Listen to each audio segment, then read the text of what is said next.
lows in the lower 70s. Southwest winds 5 to 10 miles per hour. Chance of rain 50%. Sunday, mostly sunny.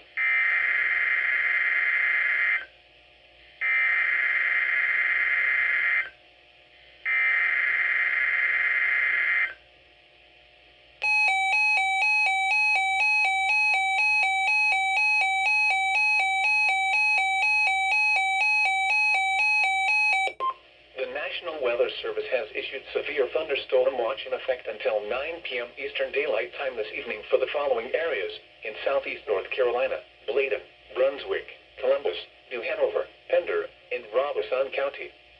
And in northeast South Carolina, Darlington, Dillon, Florence, Georgetown, Horry, Marion, Marlborough, and Williamsburg County.